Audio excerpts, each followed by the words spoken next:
반갑습니다. 저는 여러분들 앞에서 오늘 저의 간증과 하나님의 말씀을 선포하게 된 이태호 형제입니다. 제가 이 자리에 서기까지의 여정을 여러분들 앞에서 말씀을 드릴 거고, 제가 어떤 마음으로 앞으로 주님을 섬길지 여러분들한테 간증하는 시간이 되었으면 합니다. 여기 설교 강단에 서시는 다른 설교자분들이나 목사님들은 연륜이 많으시니까 인생 이야기를 많이 하시던데, 저는 딱히 그런 거 얘기할 게 없어요. 그런데 그래도 제가 자신 있게 말씀드릴 수 있는 게, 제가 지금까지 어떤 마음으로 이곳에 왔는가, 그거를 제가 자신 있게 말씀드릴 수 있습니다. 오늘 말씀의 본문은 시편 118편 6절입니다. 예? 네, 알겠습니다. 시편 118편 6절입니다.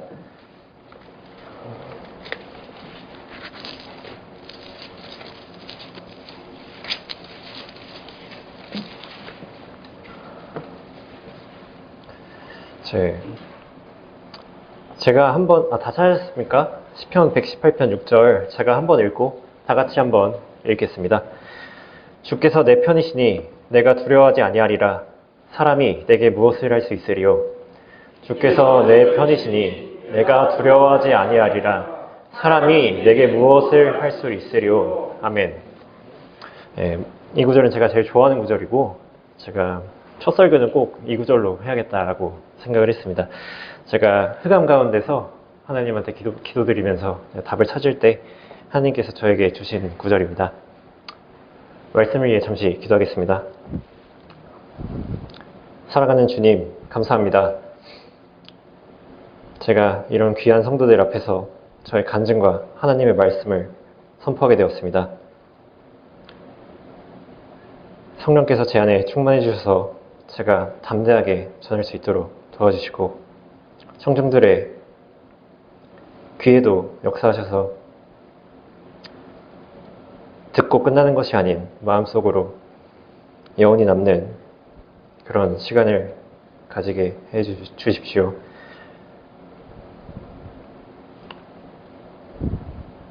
제가 오늘 간증을 할 때 떨지 않고 제가 준비한 바 전부 전할 수 있게 도와주십시오. 끝날 때까지 마귀가 틈타지 못하도록 하나님께서 도와주시고, 감사드리며 주 예수 그리스도의 이름으로 기도드렸습니다. 아멘. 네. 오늘 말씀의 제목은 이 본문에 나온 대로 주께서 내 편이시니 입니다. 미군은 군사력 세계 1위입니다. 모든 나라들 가운데 가장 많은 비용을 국방비로 지출합니다.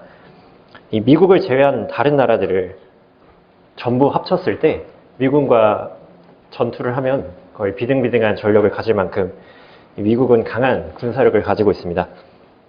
이런 어마무시한 미군의 특징 중 하나는 고립된 아군이 있으면 반드시 구하러 간다는 것입니다. 그 아군이 단 한 명일지라도 그 인원을 살리다가 그 인원보다 더 물적, 인적 피해가 더 발생하더라도 무조건 구하러 갑니다. 심지어는 그 아군의 생사 확인이 되지 않아도 사망을 확인하기 전까지는 그 인원이 살아있다고 보고 무조건 구하러 갑니다. 이 언뜻 보기에는 어리석어 보이는 행동입니다. 전략적으로 보았을 때 그 인원들을 포기하고 다른 것에 집중하는 것이 더 낫지 않겠습니까? 하지만 미군이 이렇게까지 하는 이유에 대해서 정확히 알려진 바는 없지만 저는 당연히 이렇게 생각합니다. 바로 병사의 사기 문제입니다. 만일 내가 고립되었을 때 나를 구하러 올 아군이 없다면 저는 며칠 동안 더 버텨야 될 이유를 찾지 못하고 투항해버리거나 자결을 하거나 하겠죠.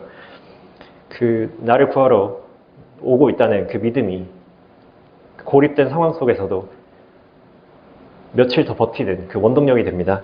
그리고 또한 나보다 앞서간 군인들이 고립되었을 때 우리 후발대에서 고립된 아군을 구하러 가지 않는다면 내가 다음에 출전할 때 안 구하러 오네? 그럼 내가 목숨을 걸고 싸울 이유가 있을까? 하면서 망설이게 됩니다. 저는 그래서 그렇기 때문에 이 미군은 무조건 그 아군을 구하러 간다고 생각합니다. 무조건 아군을 구하러 가는 미군처럼 하나님께서도 마찬가지십니다. 우리 그리스도인들이 고난에 처하고 위태로울 때 우리 편이신 주님은 언제나 우리를 도우십니다. 사방이 적군이지만 우리는 이러한 믿음으로 영적 전쟁에서 앞으로 발을 내디딜 수 있는 것입니다. 여러분은 하나님이라는 가장 강력한 아군을 두고 있습니다. 오늘 본문 한번 다시 읽겠습니다. 주께서 내 편이시니 내가 두려워하지 아니하리라. 사람이 내게 무엇을 할 수 있으리요? 주님께서는 말 그대로 우리의 편이십니다. 그 무슨 두려움이 있겠습니까?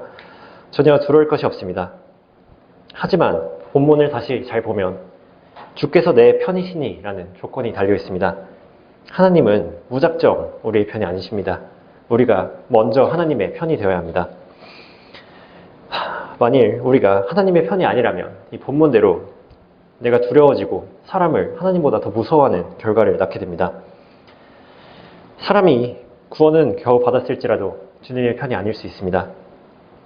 이렇듯 구원받았는데도 주님의 편이 되지 않는다면 그런 자는 오히려 가장 비참하다고 성경은 말씀하고 계십니다.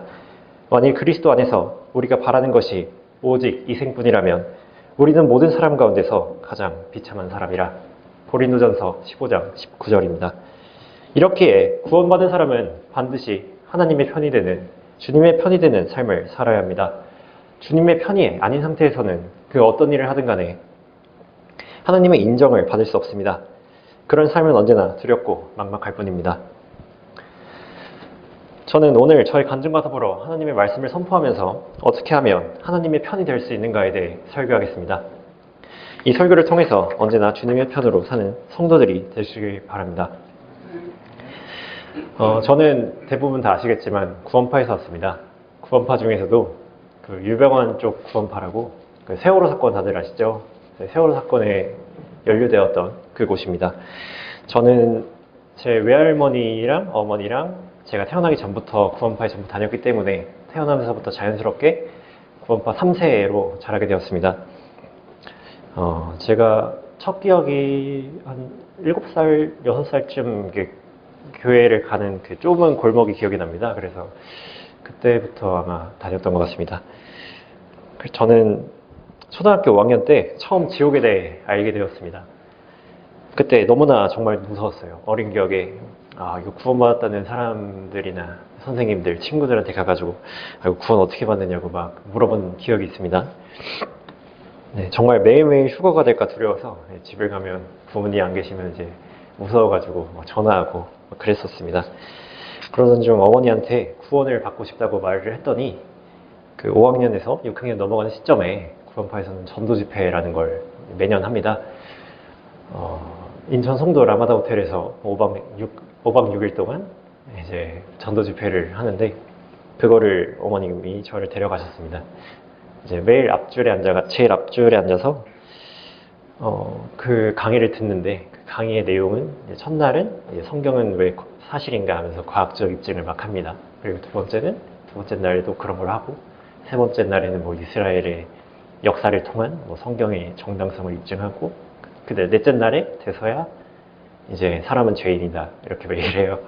그리고 다섯째 날에는 뭐 이제 복음 그런 걸 전하고 여섯째 날에는 구원받은 사람 손들어보라 하고 막 그런 행사가 있습니다.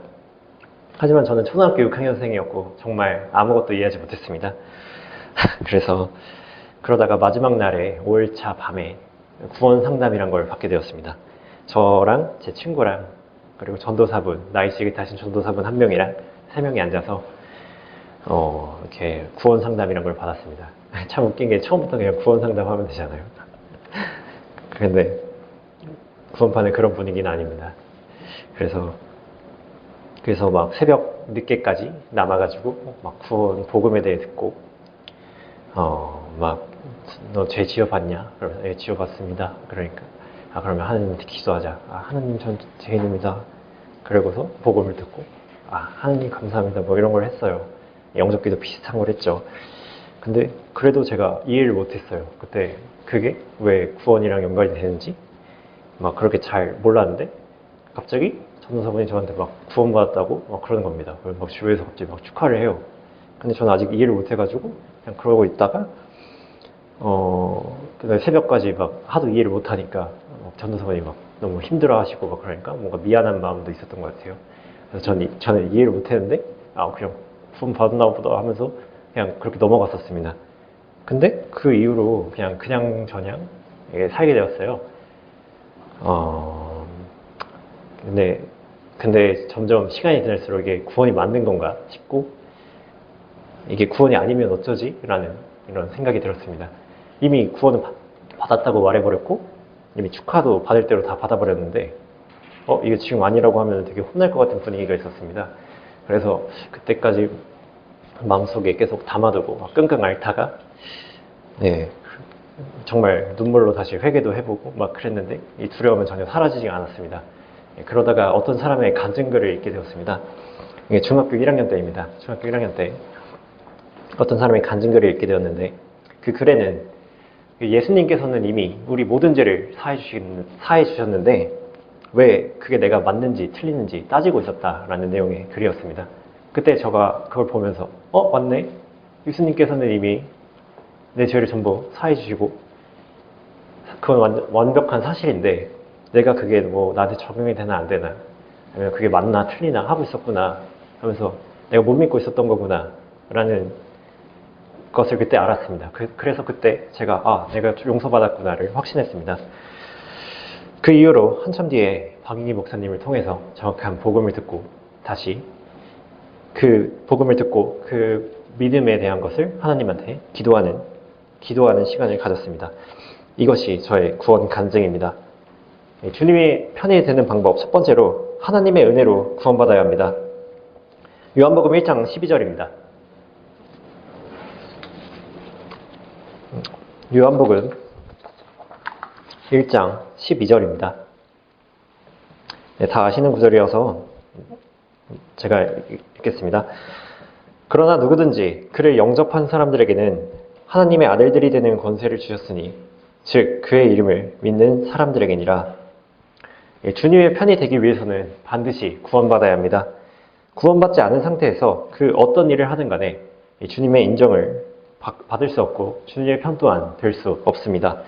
그 이유는 구원받지 않은 사람은 마귀의 자식이고요. 마귀의 편이기 때문입니다.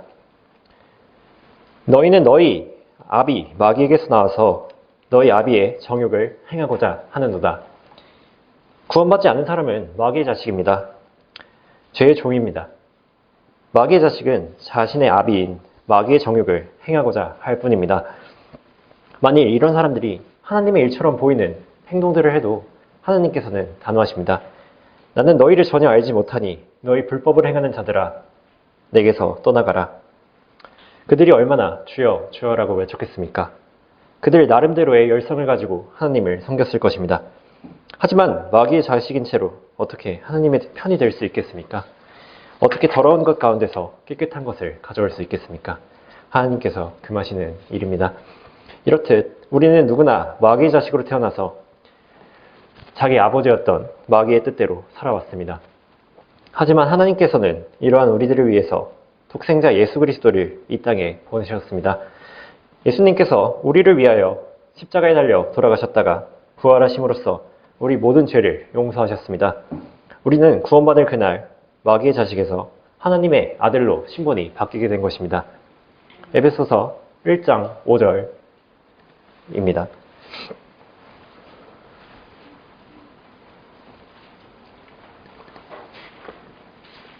에베소서 1장 5절에서 7절까지 보겠습니다.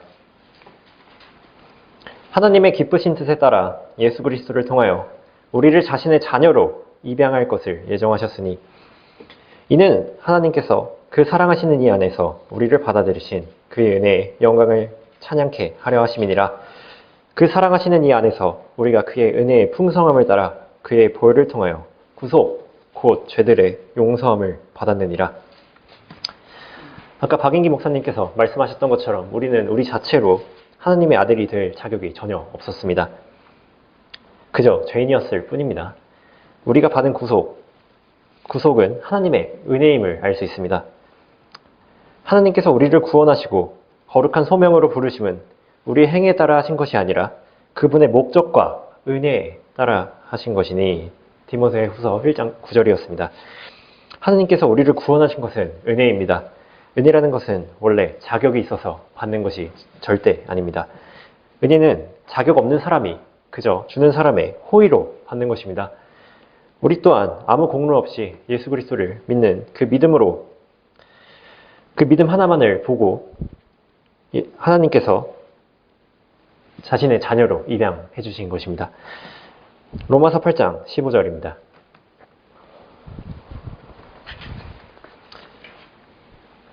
이것도 유명한 구절이니까 빨리 읽어보겠습니다. 너희는 다시 두려워하는 종의 영을 받지 아니하였고 양자되는 영을 받았으므로 그에 따라 우리가 아바 아버지라 부르짖느니라. 우리가 하나님을 아바 아버지라고 부를 수 있는 것은 우리가 하나님의 아들이 되었다는 것입니다. 이렇게 구원받고 하나님의 아들로 입양돼야지 하나님의 편이 될 수 있는 기초가 된 것입니다. 구원받지도 않았으면 기회조차 없습니다. 하지만 구원을 받았다고 해서 전부 주님의 편은 아닙니다. 저 또한 어떻게 구원은 받았을지라도 주님의 편은 아니었습니다. 아직 비진리로부터 성별하지 못했기 때문입니다.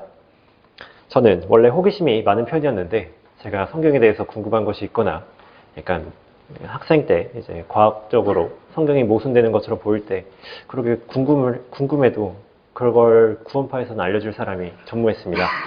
그렇기 때문에 인터넷에서 많이 찾게 되었는데 그 당시에 이제 켄트 호빈드 박사의 성경 강의를 듣게 되었습니다. 그 강의를 통해서 저는 진짜 많은 걸 배웠고 그렇게 알게 되었는데 그 강의에서 그 킹제임스 성경에 대한 이야기를 했습니다. 그 박사도 킹제임스 성경 유의주의자이기 때문입니다. 그때 저는 처음으로 성경의 두 갈래에 대해 알게 되었고 킹제임스 성경이라는 게 있구나 라는 걸 그때 처음 알게 되었습니다. 그때는 제가 쓰고 있던 개역 한글 성경이 변개된 계열의 성경이구나 그때 처음 알았고 12편 7절이 변개된 것과 사도행전 8장 37절이 삭제된 것을 그때 알았습니다. 저는 그때 중학생 때라 그냥 신기하다 생각하고 그냥 그런 성경도 있구나 하면서 넘어갔었습니다. 지금 생각해보면 되게 안일했던 처사입니다. 하지만 제가 그때는 성경이 순수하다는 거나 영감으로 주어졌다는 거 이런 걸 잘 몰랐기 때문에 제가 나중에 한번 읽어봐야겠다 이렇게 생각을 했었습니다. 근데 그 당시 제가 보는 성경이 개역 한글 성경과 뉴킹제임스 성경이 같이 있는 영어 성경, 뉴킹제임스 영어 성경이 대역으로 있는 그런 성경이었습니다. 초등학교 졸업 선물로 받은 건데 근데 그래도 뉴킹제임스 성경에는 그래도 없으면 없어요. 그것도 잘못된 성경이지만 그래서 그냥 그걸 보면 충분하겠지. 그걸로 좀 비교해보면 괜찮겠지라고 생각을 했습니다. 그래도 없음 구절을 볼 때마다 좀 마음에 찔림이 있었고 항상 영어 성경을 참조해 봤었습니다. 그러던 중 저는 고등학생 때 구원파에서 하는 일들이 매우 비성경적임을 알게 되었습니다. 특히 운영면에 있어서 정말로 사탄의 회당이 따로 없습니다. 모임 회사라는 걸 만들어서 제품을 생산하고 건강식품을 교인들에게 강매하고 유병원은 신격화되어서 유병원과 그 극소수 엘리트들만이 성경을 해석할 수 있는 경지에 이르렀습니다. 그리고 유병원이 찍었다는 그 사진들을 1000만 원씩 교인들에게 판매를 하고 그 안성을 본부로 이제 여러 지역교회를 완전 통치하는 그런 로마 카톨릭적 비성경적 행태입니다. 저는 이에 대해서 문제제기를 하며 좀 성경 좀 안다는 사람들에게 찾아가서 많이 물어봤었습니다. 하지만 대답이 나오겠습니까? 그냥 형편없는 대답뿐입니다. 그때는 아직 제 문제라고 생각을 하고 성경에서 답을 찾자는 생각이었습니다. 하지만 개역 한글을 읽어도 알 수 있나요? 저 혼란만 가중될 뿐이었습니다. 그러다가 저는 군대를 입대하게 되었습니다. 마침 좋은 기회라고 생각하고 하나님께 저를 바른 길로 인도해달라고 많이 기도했습니다. 훈련단에 나와서 실무에 들어갔을 때 사지방이라는 군대 PC방이 있습니다. 거기에서 제가 맨날 하는 게 유튜브로 교회 찾고 그런 걸 했습니다. 그러다가 근데 아시다시피 한국의 교회가 제대로 된 게 어디 있어요. 그래서 찾아봤는데 되게 이상한 겁니다. 다 이상한 거예요.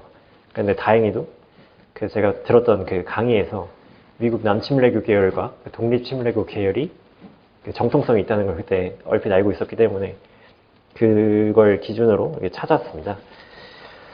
그러다가 정말 다행히도 방익인 목사님 이 순천성경 침례교회 유튜브를 찾게 된 것입니다. 이 유튜브 채널은 진짜 다른 채널이랑 차원이 달랐습니다. 모든 것을 성경에서 쉽고 간단하게, 진짜 쉽고 단순하게 설명해 주셨습니다. 저는 세상에서 성경을 그렇게 많이 하는 사람을 처음 봤어요. 네, 그래서 바로 그날 문자를 보냈는데 그게 2022년 6월 6일이었습니다. 그때 제가 방익 목사님한테 바로 그 뒤에 전화번호로 5328 4000번 아직도 기억하고 있어요. 그래서 그 문자를 보내가지고 제가 상황을 설명하고 제가 성경책을 좀 구입하고 싶다고 했습니다. 신기하게도 제가 킹제임스 성경에 대해서 알고는 있었는데 이 교회에서는 그 킹제임스 성경을 이렇게 쓴다고 하더라고요. 그래서 되게 신기해가지고 전 그런 성경이 한글로 있는지는 전혀 몰랐습니다. 그래서 바로 문자를 드려서 제가 그 성경을 사겠다고 했습니다. 그렇게 받은 성경이 바로 이 성경입니다. 제가 군대에 있을 때 목사님께서 저에게 택배로 붙여주신 성경인데 제가 여기 이름 석자까지 제가 잘 붙여놨습니다.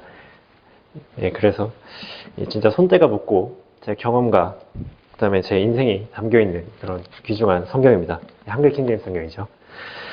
그래서 이 성경을 받고 나서 읽자마자 진짜 많은 변화가 있었습니다. 처음에는 좀 어색하기도 했어요. 약간 개역한글 성경이랑은 다른 게 있기 때문에 어색하기도 했는데 진짜 읽으면 읽을수록 내가 이 구절이었구나, 이게 이 뜻이었구나를 그때 알게 되었고 그 다음에 없은 구절이 없는 게 진짜 너무나도 좋았습니다. 저는 이 성경을 읽고 다음에는 러크만 주석 성경 사서 읽고 그 다음에 재밌어 보이는 책들도 많이 있거든요. 그것도 이제 주문에다가 정말 많이 읽었습니다. 제가 밤마다 했던 게 야간 연등이라고 군대에는 취침 이후에 한 2시간 정도 연등을 또 시켜주는 게 있는데 그때 맨날 성경을 읽었습니다. 그래서 성경을 읽고 공부하고 계속 그랬습니다. 그래서 제가 그렇게 알게 된 것들에 대해서 구원파에 대해서 이문점을 가졌던 거를 성경적으로 확신하게 되었습니다. 그리고 그래서 그 다음부터 제가 다시 성경적으로 구원파의 비성경적인 행태들에 대해서 짚어주었습니다. 하지만 돌아온 답변들은 성경을 기반으로 한 것이 아니었습니다. 그저 그냥 사람의 말이었던 것이었습니다. 네, 당연한 거죠. 그 사람들이 성경을 기반으로 했다면 그런 행태를 하지 않습니다. 저는 그래서 구원파 사람들이 성경을 따르지 않기에 주님의 편이 아닌 것을 확신했습니다. 그때 하나님께서 저한테 주셨던 구절이 이 오늘의 본문 시편 128편 6절입니다. 진짜 저녁에 생활관에 누워서 잠들기 전까지 이 구절을 계속 묵상했습니다. 적진 한가운데서 저에게 힘을 주고 조금만 더 버티면 날 구하러 올 아군이 있다는 그 믿음을 준 구절이 오늘의 본문 시편 118편 6절입니다. 진짜 모든 사람이 저에게 틀렸다고 말을 하더라도 바른 성경을 따르는 제가 하나님의 편인데 두려움이 없었습니다. 이렇게 저는 이 바른 성경을 제 믿음과 실행의 최종권위로 삼을 수 있었습니다. 주님의 편이 되는 방법 두 번째로 사람이 아닌 하나님의 말씀을 신뢰하라입니다. 사도행전 17장 11절입니다.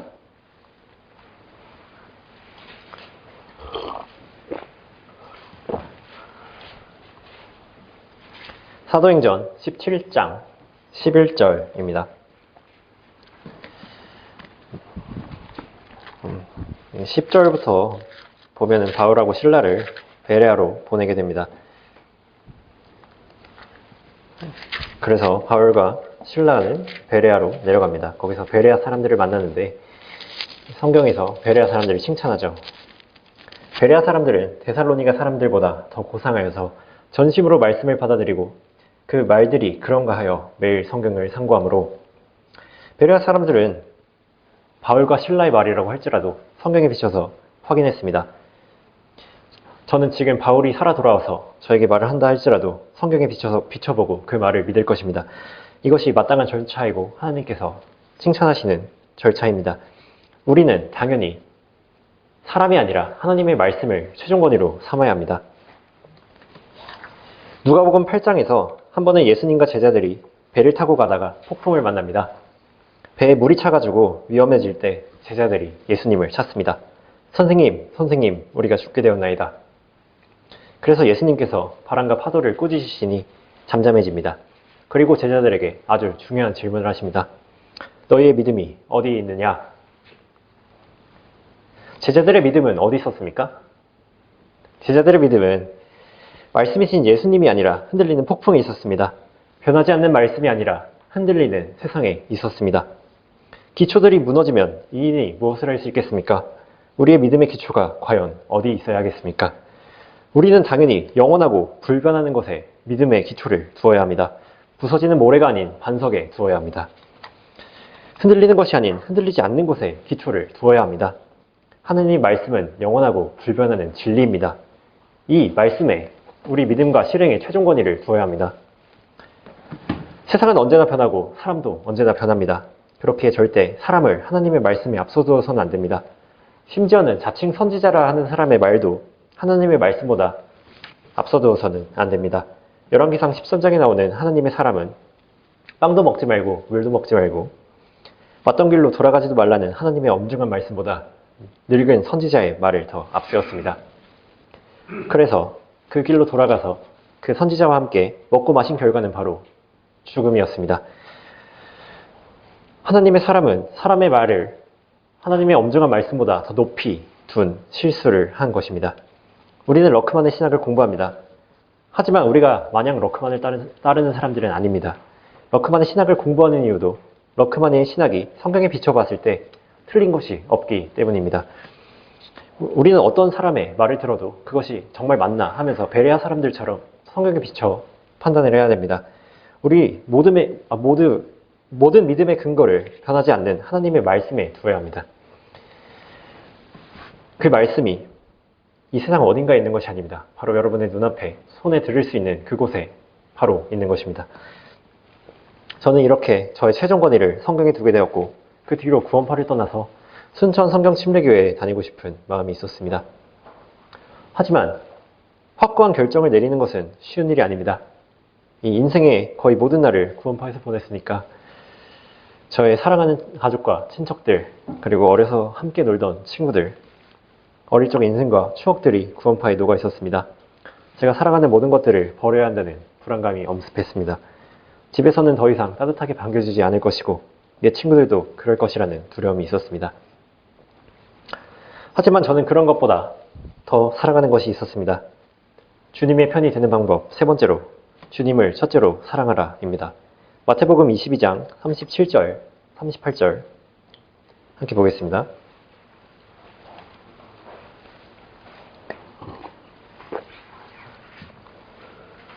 마태복음 22장 37절에서 38절입니다.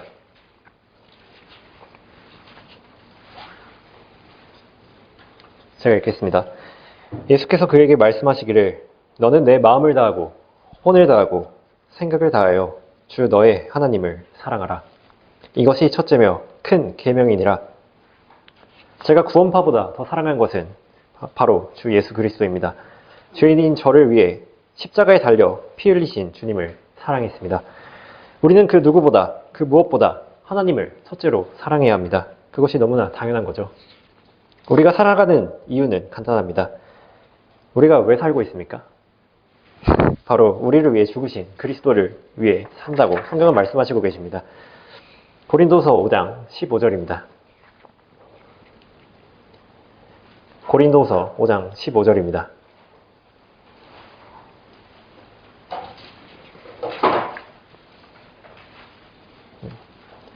그가 모든 사람을 위하여 죽으신 것은 산 자들이 이제부터는 더 이상 자신들을 위하여 살지 않고 자기들을 위하여 죽었다가 다시 살아나신 그분을 위하여 살게 하려는 것이라. 우리는 앞서 봤듯이 누구나 마귀의 자녀였고 죄의 종이었습니다. 죽으면 꼼짝없이 지옥에 갈 운명이었습니다.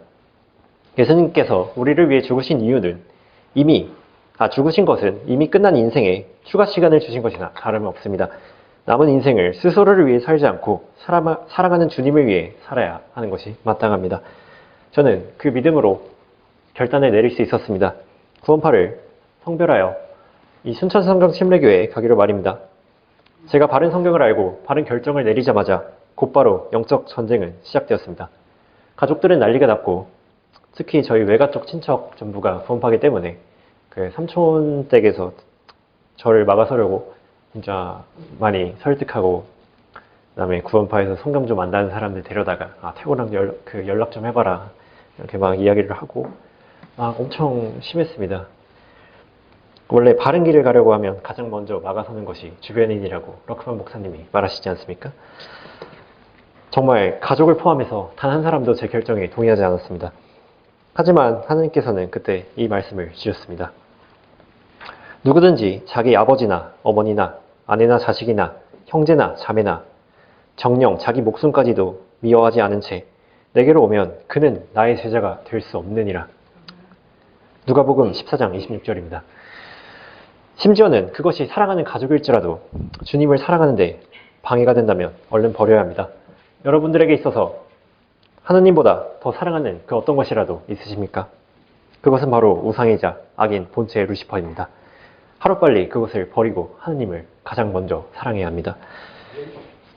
그는 대적하는 자며 또 하나님이라고 불리는 모든 것과 숭배받는 대상 위에 자신을 높여 하나님의 성전에 앉아 하나님처럼 보여 자신을 하나님이라고 하느니라. 마귀의 속성이 무엇입니까? 하나님보다 자신을 더 높이려는 교만입니다. 하나님보다 자신을 더 사랑하게 하려는 우상입니다. 우리는 하나님을 첫째로 사랑해야 하지만 이러한 것에 걸려 넘어지는 것입니다. 가족도 물론 소중하지만 저도 아직도 제 가족들과 육신의 지체들을 위해 기도하고 있습니다. 하지만 가족의 인정이 절대 하나님의 인정보다 앞서지 않습니다. 갈라디아서 1장 10절입니다.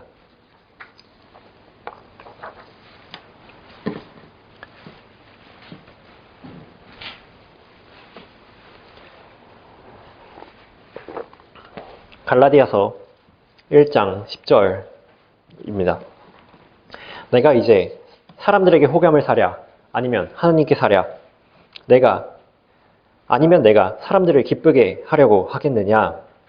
제가 구원파에 있었으면 어머님은 기뻐하셨을 것입니다. 제 친구들도 기뻐했을 것입니다. 하지만 성경은 다음과 같이 말씀하십니다. 내가 아직도 사람들을 기쁘게 하려고 한다면 나는 그리스도의 종이 아니니라. 우리는 무엇이 우선인지 언제나 생각해야 됩니다. 그리스도의 종인 신분을 생각해야 됩니다. 우리는 육신을 생각하는 사람들이 아닙니다. 우리는 언제나 하늘을 바라보며 사는 사람들입니다. 육신의 아버지보다 하나님 아버지가 훨씬 더 우선시하는 것은 당연한 일입니다. 이렇게 주님을 얻기 위해서는 제가 사랑하는 모든 것들을 버릴 수 있습니다. 내가 그를 위하여 모든 것을 잃어버리고 그것들을 오히려 배설물로 여김은 그리스도를 얻기 위함이요. 빌립보서 3장 8절이었습니다. 저는 많은 것을 잃어버렸지만 주님을 제 편으로 얻었기 때문에 미련이 단 하나도 없습니다. 가장 사랑하는 주님을 우리의 편으로 얻었는데 무엇이 더 필요하겠습니까? 그것이면 충분합니다. 여러분들도 주님을 가장 첫 번째로 사랑하시죠? 네. 결론입니다. 저는 결국 이러한 과정들 이후에 순천 성경침례교회 여기 와서 정말 진리 지식으로 양육받고 구령과 거리설교, 신학공부, 이제는 여기 강단에 서서 여러분들 앞에서 저의 간증을 이야기하고 있습니다. 이것이 여기까지가 제가 주님의 편이 된 과정입니다. 여러분들도 여러분들만의 간증이 있을 것입니다. 여러분 또한 각자의 말 못할 사정이 있고 어떤 심정으로 진리를 향한 원대한 발걸음을 내딛었는지 저는 정확히 알지 못합니다. 하지만 여러분 또한 주님의 편이 되기 위해 어떤 선택을 하고 어떤 포기를 했는지 분명히 있을 것입니다. 이 치열한 영적 전쟁에서 하루하루 고립되어서 어떤 마음으로 하나님을 섬겼는지 하나님은 아실 것입니다. 오늘 본문 한번 다시 읽겠습니다. 시편 118편 6절입니다.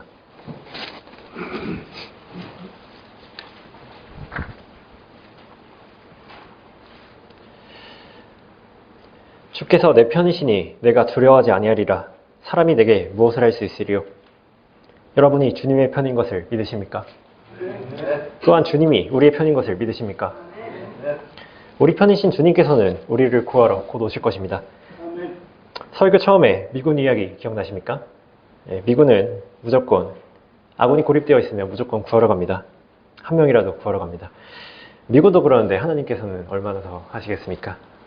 미군은 어떻게 구하러 올까요? 적진에 고립된 아군을 헬리콥터 타고 두두두두 해서 레페를 내려서 구해 가겠죠. 하나님께서는 어떻게 하실까요? 그냥 슝 이렇게 할 겁니다. 네. 우리는 이러한 말로 서로 위로해야 합니다. 사방이 마귀의 편인 이 고립된 전장에서 우리 편이신 주님께서는 우리를 구하러 오실 것입니다. 정말로 주님이 다시 오실 날이 머지 않았습니다. 우리를 위하여 공중에서 우리를 불러 올려주실 예수님을 기다리며 조금만 더 버티면 됩니다. 주님의 편이 아닌 사람들은 그 날이 수치가 될 것이고 주님의 편인 사람들은 그 날이 기쁨이 될 것입니다. 여기 계신 모든 분들은 그 날이 기쁨이 될 것이라고 저는 확신합니다. 우리의 편이신 주님께 영광 올려 드리는 삶을 사시는 성도가 되시길 바랍니다. 설교 마치겠습니다.